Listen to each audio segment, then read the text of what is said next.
Everyone, Shalini धीरज class में एक बार फिर आपका बहुत स्वागत है। आई होप आप सब बहुत अच्छे होंगे और आपकी पढ़ाई सुचारू रूप से दिन प्रतिदिन चल रही होगी। आपका पेपर अप्रैल या मई लास्ट तक जब भी होगा, अभी कुछ निर्धारित नहीं है, कुछ भी कहा नहीं जा सकता। पीएनपी कभी भी कुछ भी कर सकती है, लेकिन इतना है कि जब तक 6 महीने नहीं पूरे होंगे उससे पहले कुछ नहीं होगा। आपके पास वक्त भरपूर है और इसको आप अच्छे से यूटिलाइज़ कर सकते हैं। ये आप पे डिपेंड है कि आपको कैसे इसको यूज़ करना है। आज का जो टॉपिक है ये नया सब्जेक्ट है। मैं एक नया पेपर लेके आई हूँ जो मैथ है, मैथमेटिक्स है। 25 नंबर का पेपर आता है, हर एक सेमेस्टर में मैथ है। आप मैथ से पीछा नहीं छुड़ा सकते हैं, इसलिए आपको मैथ अभी से ही लगानी है और मेहनत करनी है, क्योंकि सबसे ज़्यादा बैक मैथ में ही लगती है और एक बार अगर आपकी बैक लग गई तो फिर उसको निकालना बहुत मुश्किल है। इसीलिए कोशिश ये करिए कि मैथ में बैक तो किसी कीमत पर ना लग पाए। किसी और सब्जेक्ट में लगती है तो वो आप निकाल भी सकते हैं, लेकिन अगर मैथ में बैक लगती है तो निकालना इम्पॉसिबल हो जाता है, बहुत दिक्कत होती है। इसलिए मैथ पे सबसे ज़्यादा फोकस करिए और सबसे ज़्यादा टाइम अगर किसी भी सब्जेक्ट को देना है तो आप मैथ को दीजिए, क्योंकि मैथ में बैक लगना बहुत बड़ा प्रॉब्लम हो जाएगा, आपको क्लियर करने में बहुत दिक्कत होगी। मैथ को हर कीमत रोज़ 2 घंटे बैठिए, मैथ से पीछा नहीं छूटेगा, इसलिए मैथ को रोज़ 2 घंटे लेकर बैठिए ताकि आपको कोई प्रॉब्लम ना हो एग्ज़ाम निकालने में। मैथ ख़राब हुआ, बैक लगी तो बैक को पास आउट करना बहुत दिक्कत है, इसीलिए सुचारू रूप से मैथ लगाते जाइए। मैं आपको हर एक टॉपिक बताती जाऊंगी जो सिलेबस में दिया गया है, कोई दिक्कत नहीं होगी। आपको बस मल्टीपल टाइम प्रैक्टिस करनी है, सब अच्छे से हो जाएगा। आई होप आपको वीडियो अच्छी लगेगी। अगर वीडियो अच्छी लगती है वीडियो को लाइक करिएगा, चैनल को सब्सक्राइब करिएगा, दोस्तों में शेयर करिएगा। चलिए टॉपिक की तरफ चलते हैं, बिल्कुल देर नहीं करते हैं। आज यहाँ पे मैंने पहली क्लास ली है, मैथ की है, पहली क्लास है। खुद की नोट्स जो है उसके थ्रू ही मैं पूरा कवर कराऊंगी। ये यहाँ पे चैप्टर फर्स्ट है।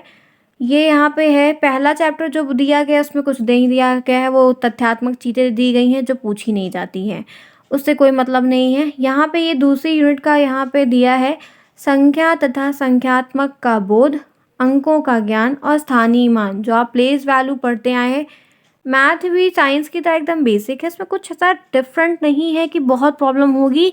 हाँ, जो बच्चे मैथ बैकग्राउंड के नहीं उनको दिक्कत होती है, लेकिन अगर वो भी मेहनत करेंगे तो कोई बहुत बड़ी प्रॉब्लम नहीं है। बेसिक मैथ है, आप बहुत अच्छे से कर 20-25 में से 20 नंबर, 24 नंबर, बहुत बच्चे तो 25 में से 25 भी पाते हैं, लेकिन आप मेहनत करेंगे तो 20 नंबर आराम से पाएंगे, फिर कोई दिक्कत नहीं और सब्जेक्ट मिला के अच्छा परसेंट बन जाएगा।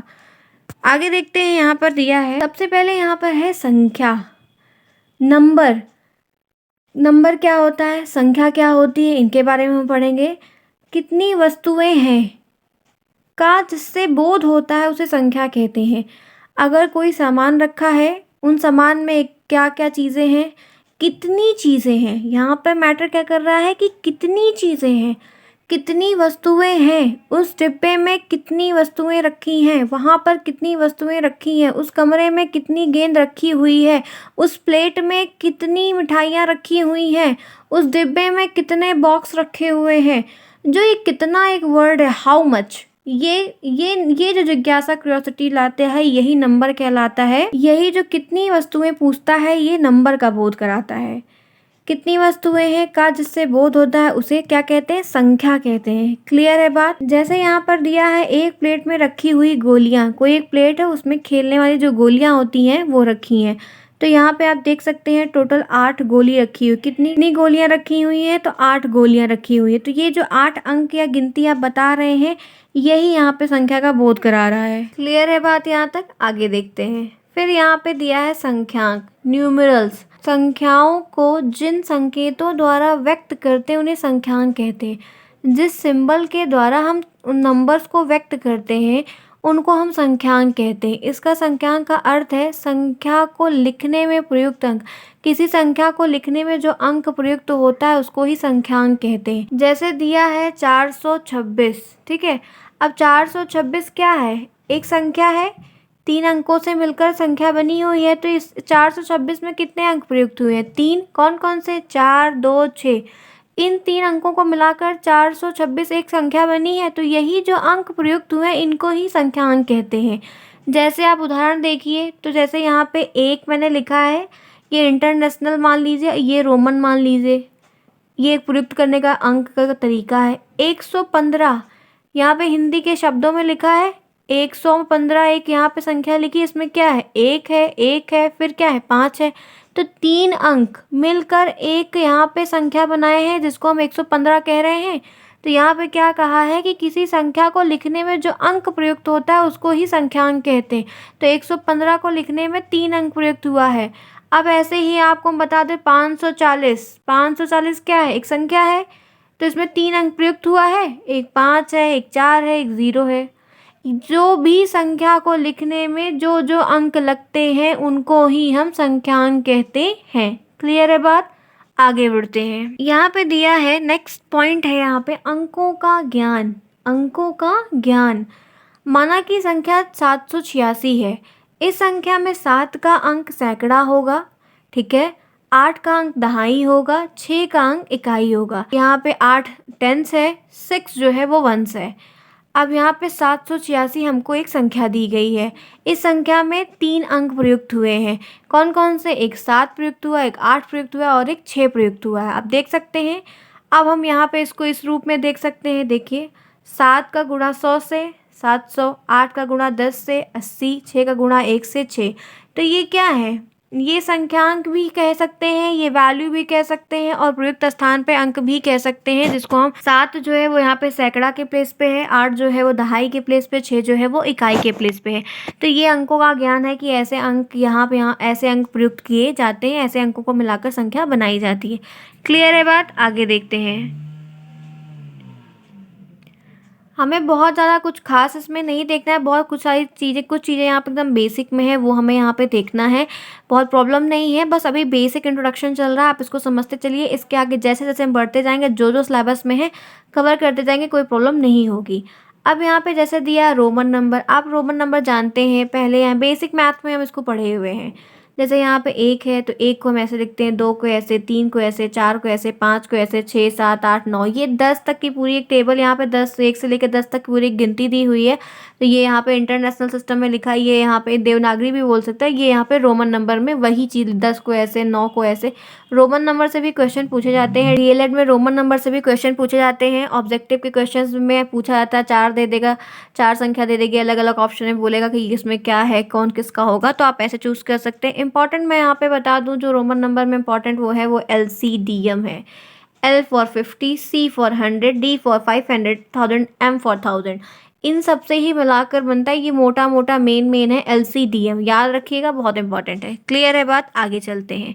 अब हम यहाँ पर कुछ क्वेश्चंस को देखेंगे कि रोमन नंबर में जो क्वेश्चंस बने हैं या बनते हैं, कैसे बनते हैं। पहला क्वेश्चन यहाँ पे है 59 को हम रोमन नंबर में कैसे लिख सकते हैं? तो 50 को हम 50 प्लस 9 लिख सकते हैं, 50 प्लस 9 लिख सकते हैं, 50 को हम L लिखते हैं, 9 को हम यहाँ पे देख सकते हैं इस फॉर्म में लिखते हैं, और दोनों को हम जोड़ देंगे तो ये यहाँ पे क्या बन जाएगा, 59 बन जाएगा। बहुत आसान है, बहुत सिंपल है, कोई डरने की बात नहीं। आप इस तरह रोमन नंबर की कम से कम 10 से 15 क्वेश्चन लगाएंगे, अपने आप आपको वह क्लियर हो जाएगा। अब इसमें दूसरा एग्जाम्पल जो दिया है वह वो देखते हैं। यहाँ पे दिया है 99 दिया है, 99 को हम 90 प्लस 9 लिख सकते हैं। अब 90 का तो कोई रोमन नंबर है नहीं, हमने LCDM इसीलिए बताया था। तो C वहाँ पे क्या था, वो 100 था। तो यहाँ पे हमने क्या किया, 100 में से 10 को माइनस कर दिया तो क्या आ गया, 90 आ गया, और 9 को जोड़ दिया तो क्या हो गया, 99 हो गया। अब हम 100 को C लिख सकते हैं और 10 को हम यहाँ पे X के रूप में लिख सकते हैं। फिर यहाँ पे आप देखिए, तो यहाँ पे XC प्लस 9 टोटल मिला के दोनों को जब हमने ऐड कर दिया तो यहाँ पे XC 9, ये क्या हो गया, 99। आप 1-2 बार इसको प्रैक्टिस करिए, आपको याद है। इसमें कोई बहुत बड़ी यहाँ पे कोई प्रॉब्लम नहीं है, बस सिंपल ही है। बस फॉर्मूले जो उसके जो चेंज वाले LCDM वाले हैं वो याद रखिएगा तो आप कर ले जाएंगे। जो 100 वाले चीज़ें होती है, 100, 10, 90, 100, 10, 90, 1000 ऐसे जो होते हैं, उन सब में जो वैल्यू दी रहती है उन्हीं से हम एक कम करके उसको लिख लेते हैं। जैसे यहाँ पे हमने 100 कम करके लिखा है, ऐसे। क्लियर है बात? आगे देखते हैं। ये आप जानते ही हैं, स्थानीय मान, इसमें कुछ बताने की बात नहीं, ये सब हम बेसिक से हमेशा पढ़ते हुए आए हैं। जैसे स्थानीय मान, प्लेस वैल्यू के बारे में क्या है, किसी संख्या में प्रत्येक स्थान के जो संगत अंक का मान जो अलग अलग होता है वही स्थानीय मान होता है। कोई संख्या दी है, उसमें अलग अलग अंक, अलग अलग अंकों से मिलकर या एक ही अंकों से मिलकर कोई संख्या बनी है, ठीक है। अब एक ही अंकों से क्या, अगर हम 222 लिखेंगे तो क्या एक ही अंक, तो ये बात नहीं है। अलग-अलग अंकों से या एक ही अंकों से मिलकर जो संख्या निरूपित होती है, जो संख्या बनती है, उनके जो अंक होते हैं, उनका जो स्थान होता है, वो जो उसका जो मान होता है, उसको ही स्थानीय मान कहते हैं। स्थानीय मान की डेफिनिशन आपसे डीएलएड में नहीं पूछेगा, टेट में नहीं पूछेगा, सुपर टेट में पूछेगा, कहीं नहीं पूछेगा। आपसे बस कहीं-कहीं उससे रिलेटेड कुछ क्वेश्चन जो इम्पोर्टेंट होंगे वही पूछेगा और कुछ नहीं, और बहुत आसान है। छोड़िए, आसान समझ कर मत सोचिए कि आप उसको छोड़ देंगे। 1-2 नंबर पूछेगा और डीएलएड में हमको इससे 25 में से 15, 20 लेने हैं, मैथ में बैक नहीं लेनी है, ये दिमाग में टारगेट बना के चलिए अभी से, तभी आप इस चीज़ को क्लियर करेंगे। मैथ में बैक लगी तो सारा बीटीसी का खेला जितना है वो सब खराब हो जाएगा। निकालना बहुत मुश्किल है मैथ में डीएलएड में। ठीक है, आगे देखते हैं। यहाँ पे जैसे क्या दिया हुआ है, जैसे संख्या यहाँ पे दी हुई है 5649, देख रहे हैं 5649, ठीक संख्या दी हुई है। अब यहाँ पे 9 का जो स्थानीय मान है, जो प्लेस वैल्यू 9 का है, वो 9 इंटू इकाई, 9 इंटू 1 9 हो गया। 4 का स्थानीय मान 4 इंटू दहाई, 4 इंटू 10 40 हो गया। 6 का स्थानीय मान 6 इंटू सैकड़ा, 6 इंटू 100 600 हो गया। 5 का स्थानीय मान 5 इंटू 1000, 5 इंटू 1000, यहाँ पे 5000 हो गया। यहाँ पे आप देख सकते हैं ये स्थानीय मान ऐसे बता दिया गया कि 9 जो है इकाई पे है, 9 वंस पे है, 4 दहाई पे, 100 सैकड़ा पे, 5 जो है वो हज़ार पे है। तो ये यहाँ पे इकाई, दहाई, सैकड़ा, हज़ार की जो स्थान की वैल्यू उसके बारे में यहाँ पे आपको बता दिया है। आगे चलते हैं। यहाँ पे आप ऐसे देख सकते हैं, यहाँ पे हमें दिया हुआ है, ये देखिए 24,644, ठीक है। अब यहाँ पे कैसे दिया हुआ है, यहाँ पे 4 वंस पे है, यहाँ पे 40 जो है वो टेंस पे है, यहाँ पे 6 जो है वो 100 पे है, 4 जो है 1000 पे है, और ये जो 2 है यहाँ पे आप देख सकते हैं 10,000 वंस, 10 100,000, 10,000 वंस, 10 100,000, 10,000, ऐसे प्लेस को इंडिकेट किया। ये आपको समझने के लिए है। क्वेश्चंस जो आएगा वो आपको मैं यहाँ पे क्वेश्चंस दिखा दूँ कि क्वेश्चंस कैसे पूछा जाएगा। पहला क्वेश्चन यहाँ पे दिया है, देखिए यहाँ बोला निम्नलिखित संख्याओं में 8 का स्थानीय मान हमको बताना है। यहाँ पे हमको 3 संख्या दी हुई है, हमको इसमें 8 का स्थानीय मान बताना है। तो यहाँ पे 8 देख सकते हैं, ये वंस है, ये टेंस है, ये 100 है। वंस, टेंस, 100, 800 हो गया। सैकड़े के स्थान पे 8 है। यहाँ पे वंस है, टेंस है, 100 है, 1000, 8 यहाँ पे 1000 के स्थान पे है। यहाँ पे आप देख सकते हैं 80,000, यहाँ पे 800, यहाँ पे 1000, यहाँ पे 80,000, इस तरह पे है। यहाँ पे 8 का स्थानीय मान है, आपको ऐसे 3-4 डिजिट दे देगा, संख्या देगा, आपसे 8 का स्थानीय मान पूछ रहा है। फिर आगे देखते हैं, यहाँ पे जैसे दिया हुआ है, यहाँ पे क्वेश्चन दे रहा है। ये क्वेश्चन अच्छा है और ऐसे ही क्वेश्चन कई बार पूछे गए हैं। यहाँ पे क्वेश्चन दूसरा, यहाँ पे आप देख सकते हैं क्या है, 545 में पहले 5 और दूसरे 5 के स्थानीय मान का अंतर।